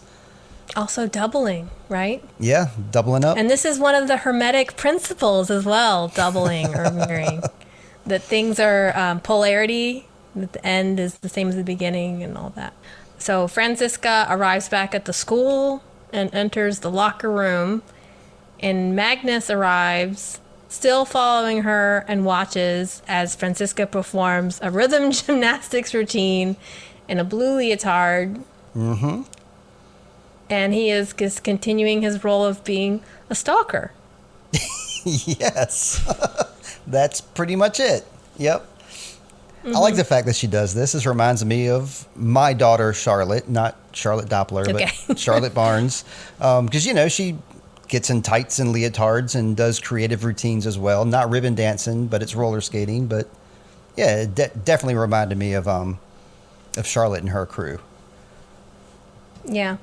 This scene, I remember, now I know what happens, but in this scene, when I saw it, it was... One thing I found intriguing is that I was thinking, what is Magnus thinking right now? He's obviously following her, but he also seems attracted to her and fascinated and all this stuff. So it was, that I already liked Magnus as a character, but this scene was just like, what is he thinking? Because, yeah, he always looks like haunted and really super sad and but then he's doing this bloodhound routine where he's just determined to find out what Francisca's up to. I mean, she's a big mystery. I can't blame him because it's fascinating people watching. She's going from being in school to going to the railroad tracks and getting money from somewhere, and then she's back in school and she's, dancing around in a routine and being creative, and you don't know what she's going to do next. There's Whiplash? no clue. What? A form of whiplash. Yeah. Magnus is getting a whiplash, like mysterious woman. So now Jonas has given up on its exploration. As I said before, Jonas doesn't do much this episode. He goes to the caves. It's true. Turns around. He returns to his bike in the woods only to find a red cord tied around the handlebars. Yes. Takes our boy aback. It made me and Heather wonder what he was looking at his bike so funny for. And it was like a second viewing kind of dawn of realization there too. It's like, oh, it's the red cord. And then we were like, I guess, Ike Larson put it there. This is my best guess, because he knew that he went into the cave. Is that who you're thinking put that red cord there as well? Well, you probably know, but I mean, is that who it looks to you, the TV viewer, as what happened there? Yeah, that is the conclusion I came to, but honestly, my first viewing, I didn't understand who put it there myself. Now, I'm like, I'm pretty sure it was the stranger. Well, the thing that made me sure was that when he became a stalker himself, the stranger that is, started becoming a stalker and goes into Jonas's room. We're going to get to the scene in about 30 minutes, but he'll use a red marker to mark up that map of his, the map of Jonas's. So the red cord kind of coincides with the red marker. So I kind of took that as oh, that's that dude doing that. You're really talking about red a lot, Steve. I am. My voice cues up here are like a nice solid red. Yours below me is a mauve color. I thought you might like to know the color of your sound file. But hey, I'm going to take a quick break before we continue on with Act 3 of the show. We'll be right back. Mm-hmm. All right, we're back. We were talking about Jonas before. Now we're moving on to our gal, Charlotte. Is that right? Mm-hmm, yes. Charlotte visits a cabin in the woods that turns out to belong to Hel, her father-in-law. Yep. And she stoops down and scoops up some very familiar-looking red dirt. Doesn't look good. Yeah.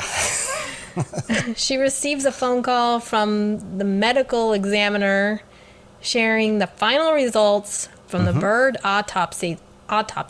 The bird's eardrums were shattered.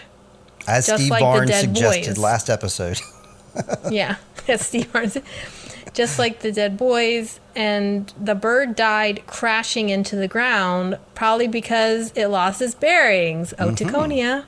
Yep. And, this is a case like you're talking about, Steve. If they went back in that database, they'd see that goats' eardrums were ruptured.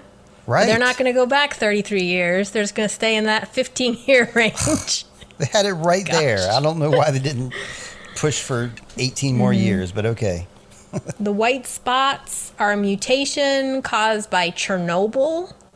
Mm-hmm. And after looking inside the cabin, Charlotte notices a metal hatch on the ground outside, and inside she finds a downstairs room that looks like a bunker. Mm-hmm. From here on out, I'm just going to call that room the bunker. Yeah, that makes sense. She receives a phone call from someone else that elicits a remark. He did what? Nice little, it's a nice little tag there. What do they call that? Cliffhanger, yeah. Yeah.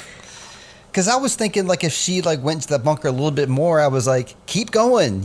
I think you're about to find something. But no, you got this phone call and it drew you the other direction. I was so excited that she was going to find something. I hope she comes back because she was onto something there. I have a big question. Mm-hmm. And this reminded me of a movie we just watched. We watched Under the Skin recently.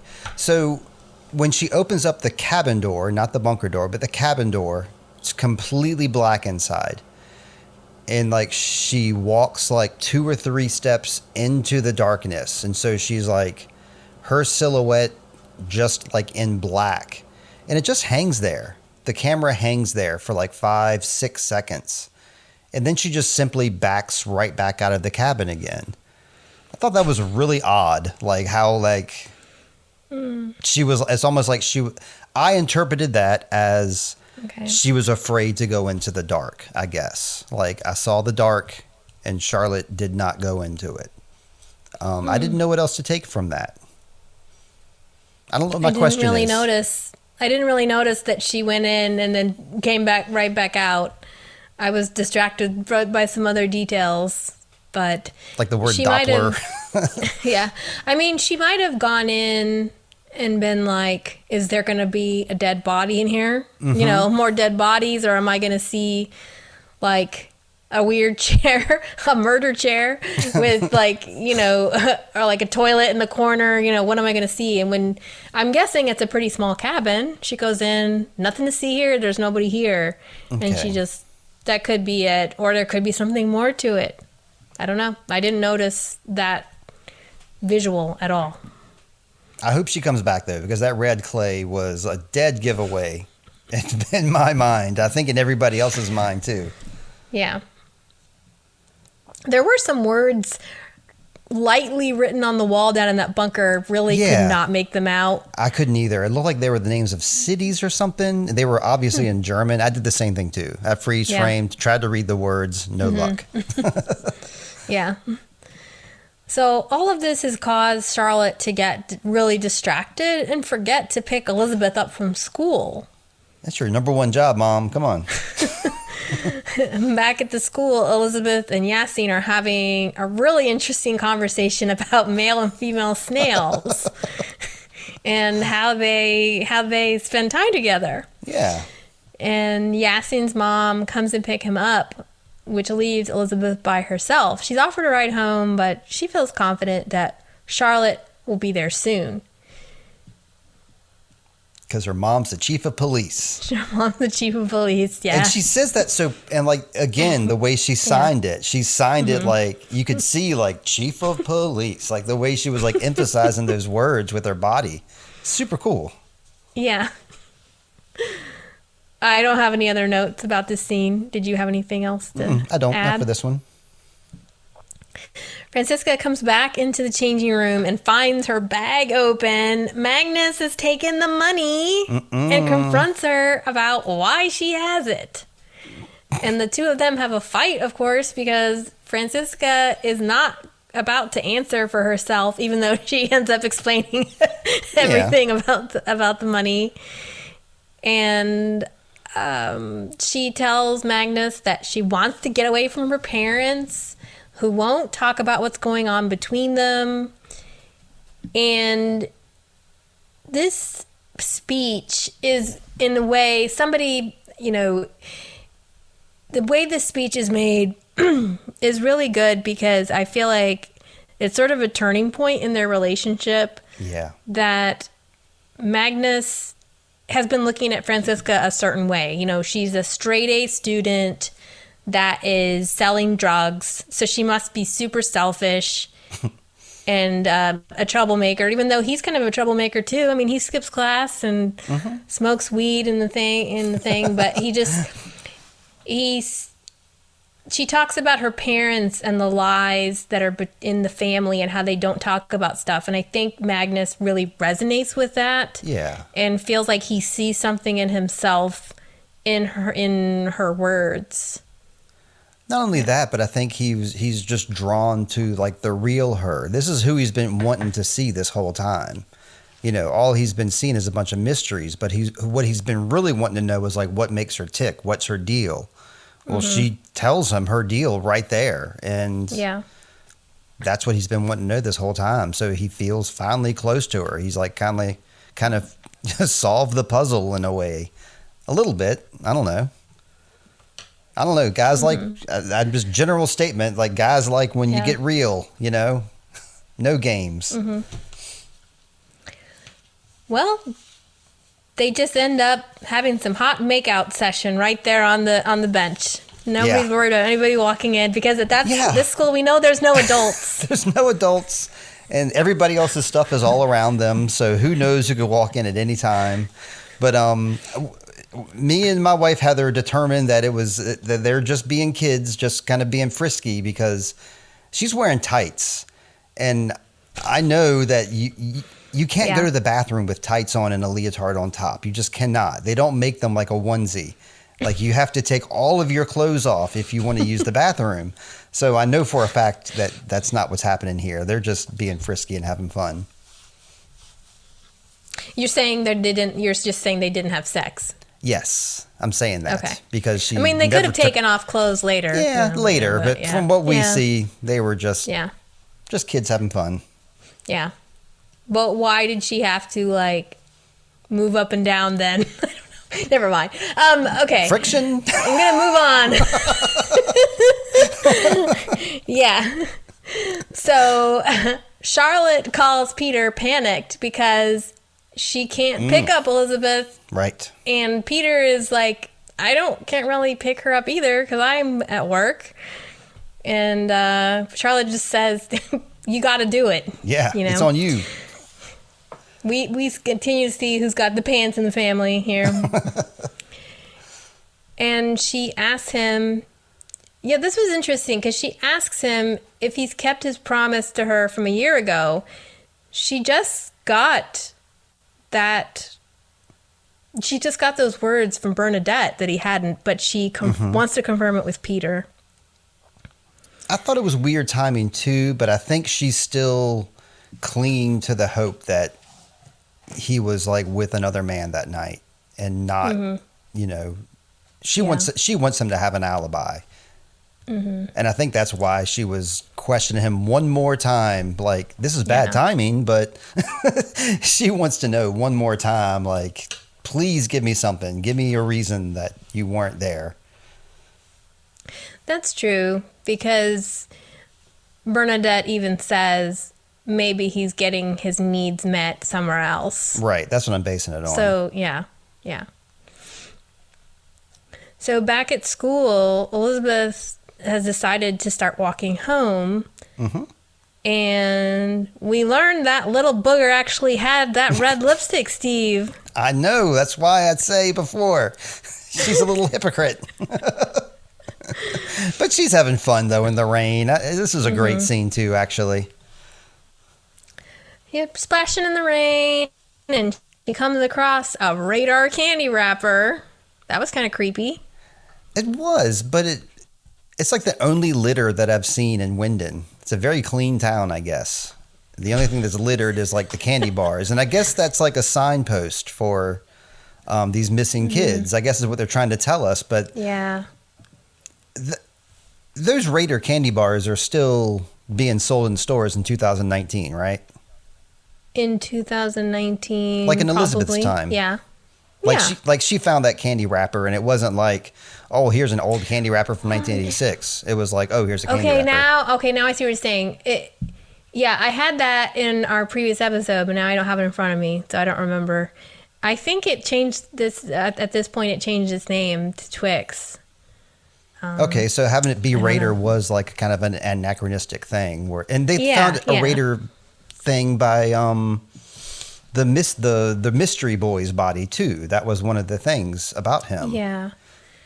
So I think that the signal here was we were supposed to think there's a chance Elizabeth could be kidnapped. Yeah, and everybody's very worried for about 15 minutes, yes. Yeah, she could end up in the murder room, the blue wallpaper room. That's for boys only, no girls. No girls allowed. Yeah. Anything else you want to say about the scene here with Elizabeth? I just underlined the missing lipstick part. That's all. Mm-hmm. Her outfit too was a little unusual. It had one leg was red and one leg was white and blue. It was an interesting outfit, but like America. I'm not going to look too much into that. But well, you should. That's what we do. One red, one white and blue. I mean, it does sound like an American flag to me, or a French flag, perhaps. What's Germany's flag? It has no red. It's yellow, black, and green, isn't it? I think it's different colors than red, white, and blue. Yeah. Yeah. Anyway. But Helg is going on a walk and escapes the nursing home again. Just like it's easy to leave the school, it is easy to leave the nursing home. I guess. I mean, if he does this disappearing act, you would think they would do something. You know, at some point they'd put something on his windows or, you know, for his safety. But absolutely. He just continues that he's going to tell him it has to stop. Right. And I think one of the possibilities here we have to entertain is, well, now Helg is in this nursing home, though.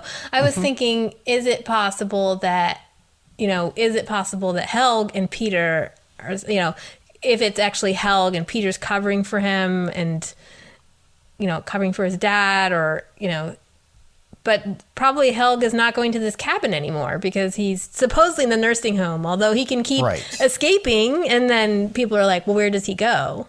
Yeah, he escaped that very night, too. That same night. So that's kind of suspicious, actually. He showed up at the school that same night that Mikkel went missing, right? Mm-hmm. Yep.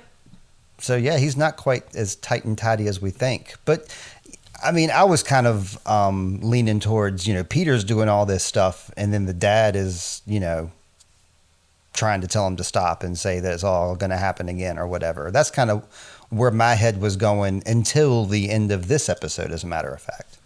Yeah. Like, yeah, one question we could ask ourselves is, who's sneaking out at night? Right. You know, who is unaccounted for? So Peter is one. Yeah, Peter, Trant, yeah. Helg. Yeah. Sometimes Magnus just goes on his. Elizabeth goes off on her own. I mean, Ulrich almost everybody runs off, and Jonas.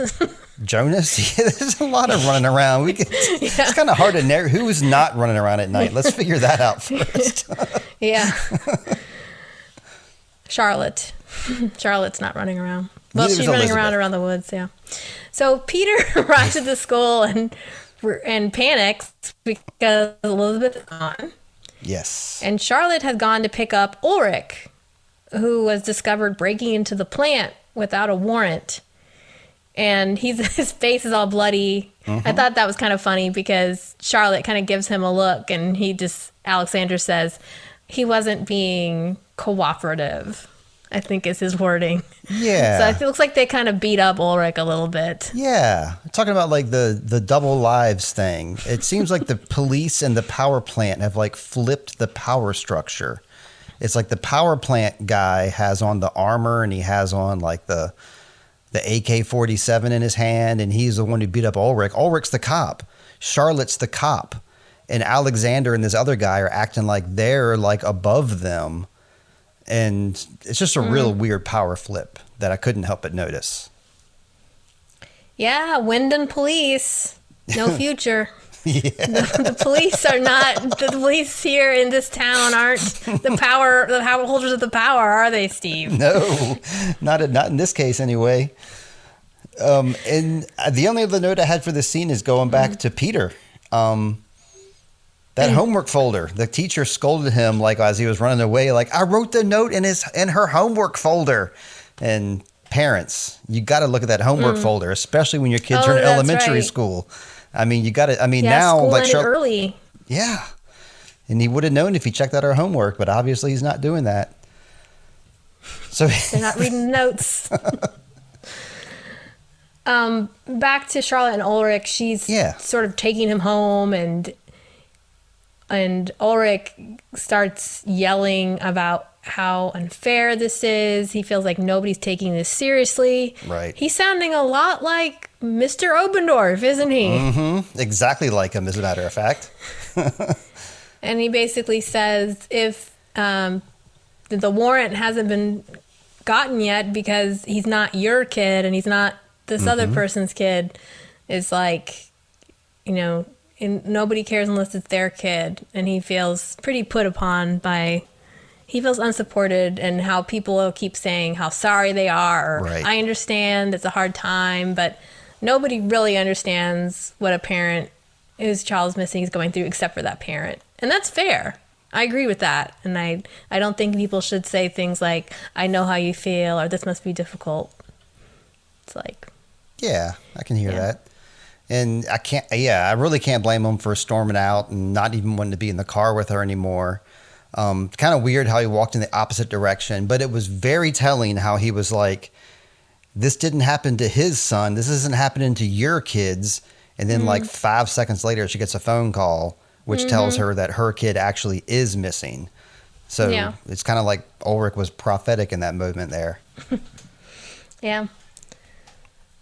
So Charlotte finds Elizabeth's knitted animal hat that she was wearing. And it's soaking wet, and she picks it up and goes home sad, disbelieving the worst. Exactly. We have our musical montage, which is Keep the Streets Empty for Me by Fever Ray. Oof. Are you familiar with Fever Ray? I am not. Fantastic artist. I'll just call them they, just for the sake of not knowing their gender, but they perform like with people like PJ Harvey and Chelsea Wolfe, who are like my favorite artists. So if they're associated with Chelsea Wolfe and PJ Harvey, then they're okay in my book. And yeah, their songs are fantastic. This one, fantastic for the show. I love it. Just wanted to shout out Fever Ray. Still put out music to this day. Thank you. So Franziska arrives home and learns her sister is missing. Jonas lies down to think. Again, he does that a lot. Katerina is vacuuming the floor, and Ulrich arrives home. Well, she's standing next to the vacuum anyway. That's something. Yeah, I don't know if she was actually vacuuming. That's a fair point. She's just kind of holding it and thinking about vacuuming. Yeah. And Helg arrives at the cabin where there are police lights flashing. Elizabeth walks into the house, though. She's actually fine. Totally fine. And everybody is really upset, of course, full on worried parent mode now. Where have you been? Their relief turns to anger quickly, as you do when the fear is over. You find your anger. So Elizabeth tells her she met someone named Noah, which is why it took her so long, and that he gave her a gold pocket watch that used to belong to Charlotte. And Charlotte is very surprised to hear this detail, and Elizabeth gives her the watch, which says "For Charlotte" on the watch. Doesn't seem like she recognizes the watch to me. She does not. Yeah, it seems like it, but I mean, Noah, it has her name right there. Noah gave it to Elizabeth and said, "This belongs to your mom." The engraving doesn't lie. Definitely says "For Charlotte." And you can give it to me if you want, and I'll give it to my Charlotte. That'd be great. But I'm glad we learned about Noah here. She tells us about Noah, and we actually hear like a nice 3 or 4 punch of like Noah's name getting dropped like many times in like the span of like 10 minutes here. And this is one of them. We don't see her talk to Noah. Yeah. But she tells us he does. And Elizabeth, not Elizabeth. Let me take that back again. Katerina, is that her name? No, not Katerina. Francesca. Yes, Francesca. Very happy to see her sister, which is beautiful. Like, she was mad that she was gone. She actually missed her. She actually loves her. But then we get the slap heard around the world. She's like, "Keep my wife's lipstick out of your goddamn mouth." And she slaps her upside the face. That's rude, man. Yeah, I don't know. She just slaps Elizabeth. Again, the temporary relief. Now they are back to sisterly rivals. It's time for me to slap you silly. And it does, there's an awful lot of hitting in this show, Steve. Yeah. Charlotte didn't seem to say anything about that slap. I didn't notice her saying, like, "Don't slap your sister."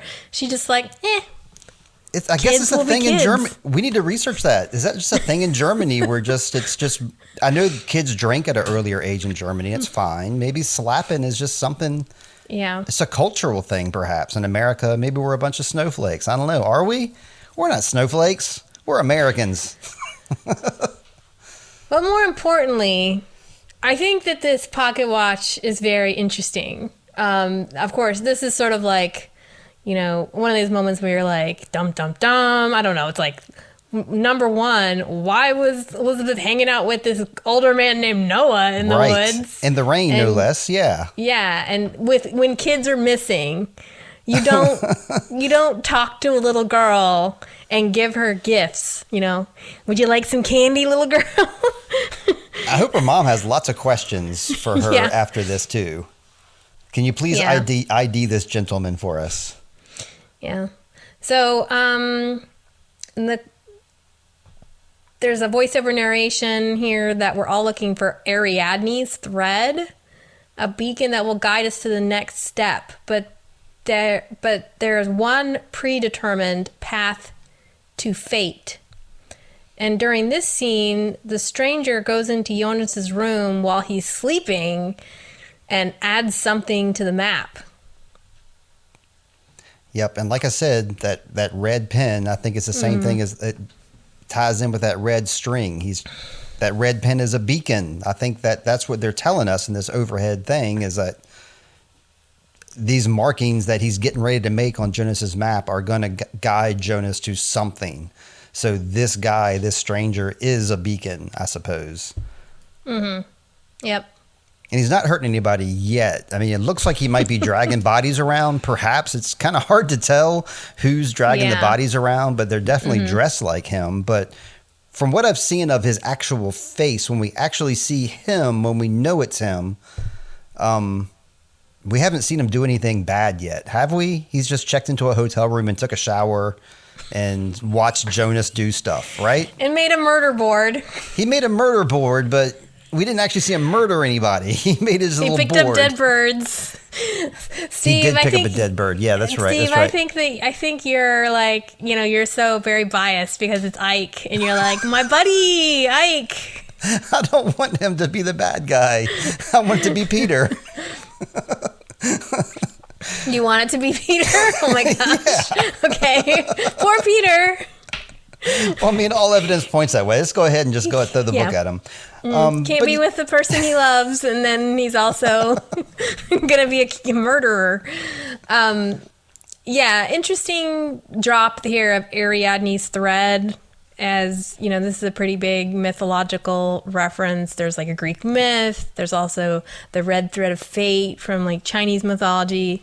These are two things that we could look into, more for the future. But read up on those things if you want to. Again, milk all the out of this cow, this dark cow.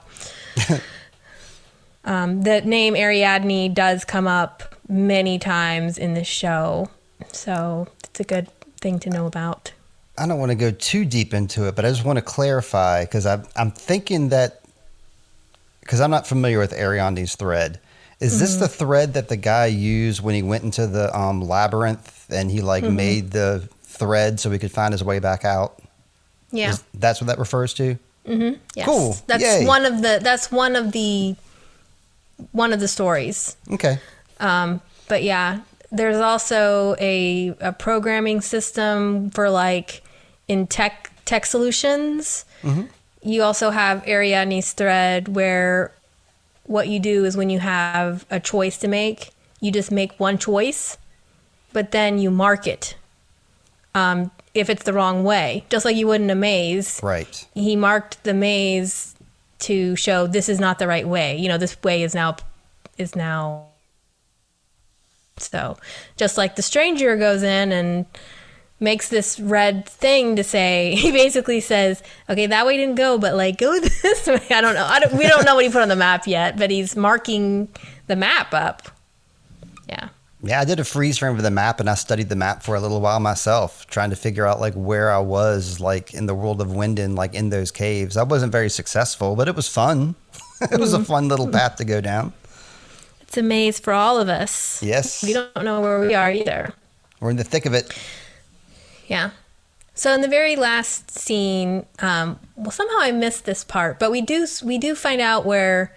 Oh yeah, no, they're both in here. Okay, Yassine's walking through the woods, and he's mad, same as Elizabeth was, that he can't go to school by himself. And he finds one of these little figurines made of pine cones, nuts and sticks, and he bends to pick it up, and a man says, "Noah sent me." Obviously, whoever this is doesn't know sign language. Otherwise, he would, Yeah, he would sign that. That's correct. Yeah, he just says, "Noah sent me." And somehow I missed that Helg also says that him that he's been talking about is Noah. So you mentioned Noah's mentioned 3 times. So those are the extra 2 besides the one that Elizabeth says. Right. And yeah, and that scene too that we missed with Helg in the hospital, or like in the nursing home or whatever it is, we hear those 2 nurses talking in the background too.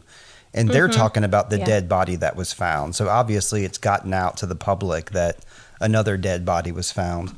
And I hope that our boy Yazin here doesn't become another dead body. It's not looking great. Who do we think the leak is? The leak? Yeah, who leaked the story? Like, Waller says that nobody was supposed to, Charlotte, told everybody that please keep all this to yourselves. We don't want this to get outside. So who was the leak? I mean, we only know 3 of the cops right now. Yeah. The other cops we don't know. So that makes me think Waller is the leak. Because he's Waller's the leak. Is that what his name is? The guy with the eye patch?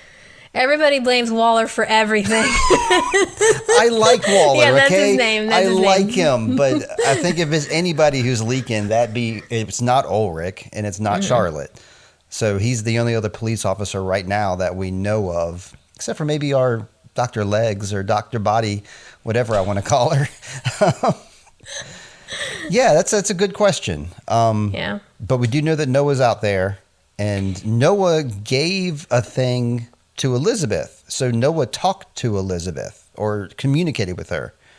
But in Yazin's case, Noah sent a dude to get Yazin. Yes. So there's a little difference there. And Elizabeth is fine. Like I said, this is a boys' club only. Only boys are allowed to get abducted, I suppose. And Yazin is not a baby. I love the way that he was. This reminded me of like a Sentai show or something where he was like madly going, "I'm not a baby, I'm a big boy." And he was like, and he's almost shadow boxing. He's like shadow boxing in the air. Very emphatically talking to himself, but it wasn't a good idea, Yazin. You should listen to your mom. I mean, we don't know that he gets kidnapped here, but I'm just assuming that it's not looking good for him. And I've kept my promise, Steve. I didn't look ahead, but I am wondering now with that setup if we are indeed going to meet Noah in the next episode. That would not surprise me at all, just because they're like really building up to like this Noah person. Definitely, they're building up the mystery of him. Yes. And Helge straight up answers the question at the end, because every time he's saying he's coming, or him, we know that him is Noah, because the nurse asked him and he said Noah.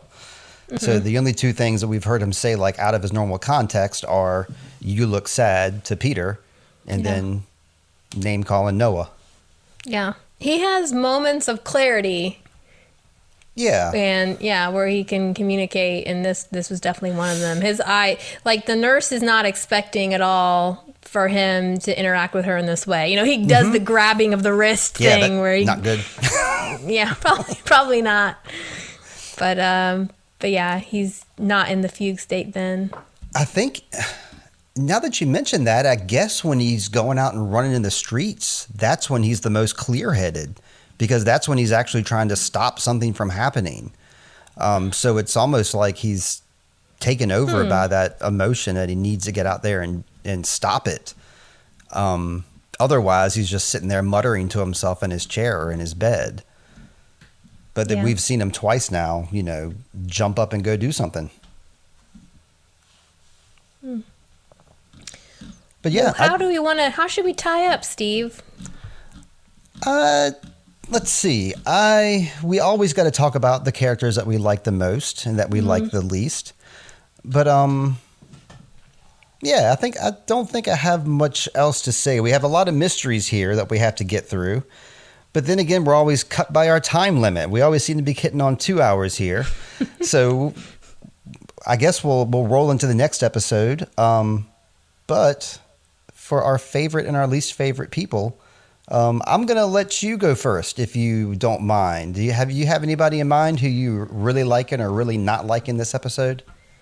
Oh, I'm going to give my MVP to Elizabeth. All right.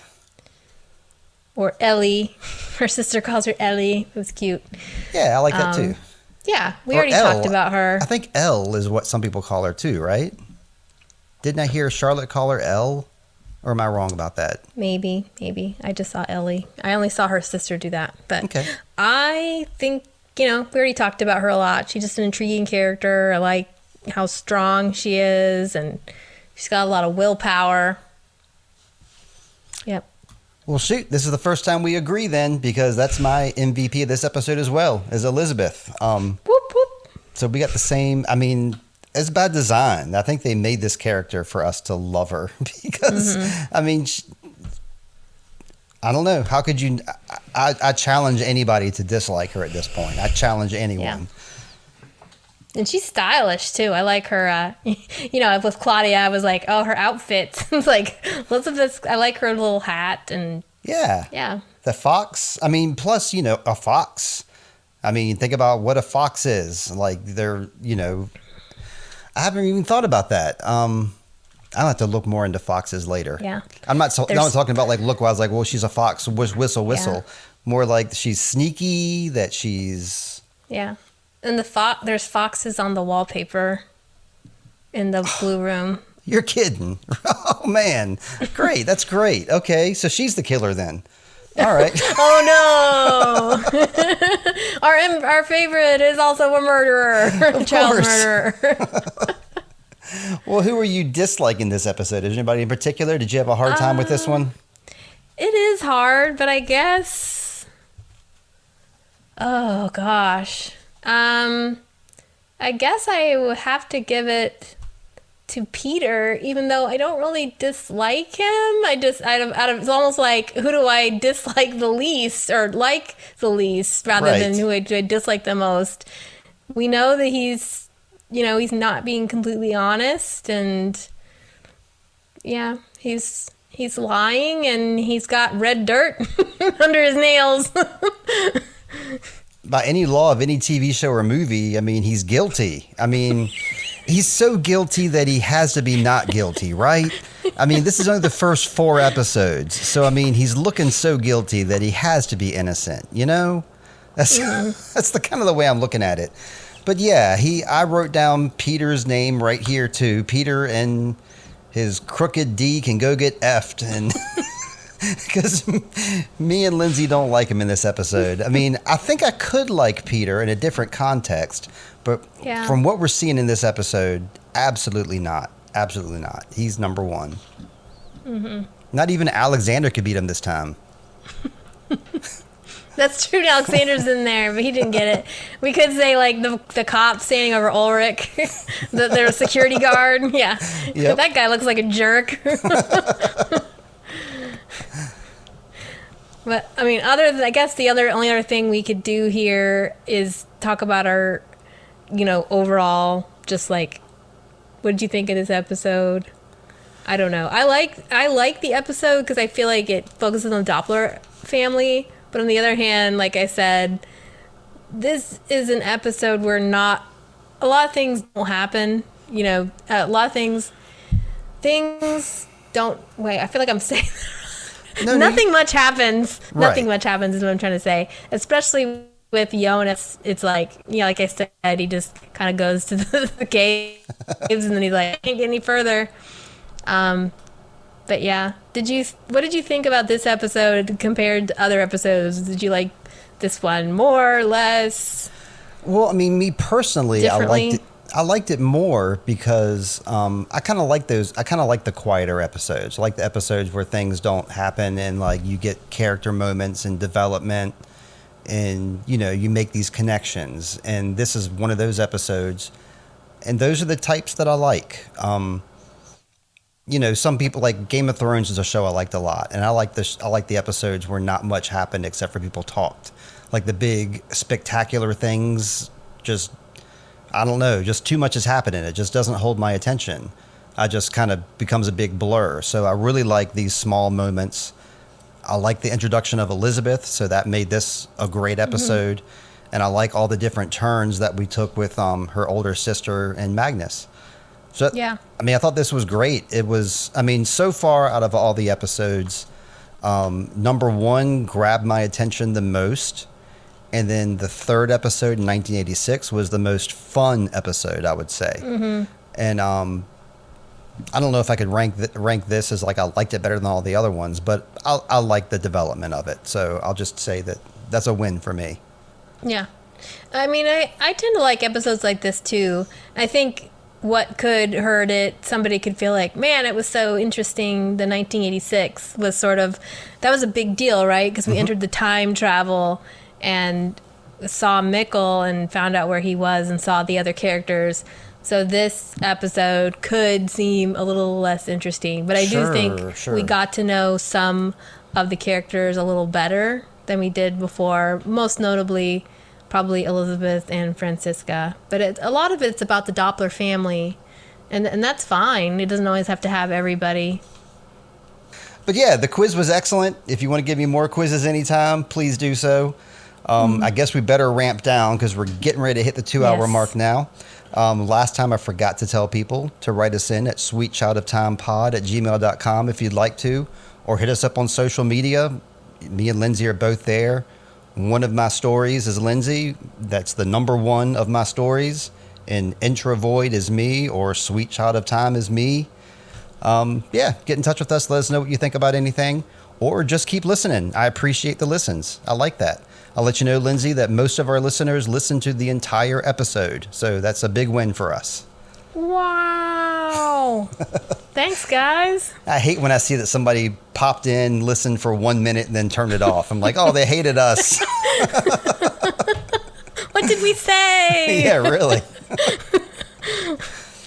But yeah, I'm gonna wind down, Lindsay. Anything you got to say before we get off the air here? No, it's been a fun episode as usual. Yes, it has been. And I guess until next week, until we watch episode 5, hope you always find some water and shade, Lindsay. Steve, I hope you find water and shade and a red cord on your preferred mode of transportation. And to you, Lindsay. Thank you very much. Bye-bye. Bye.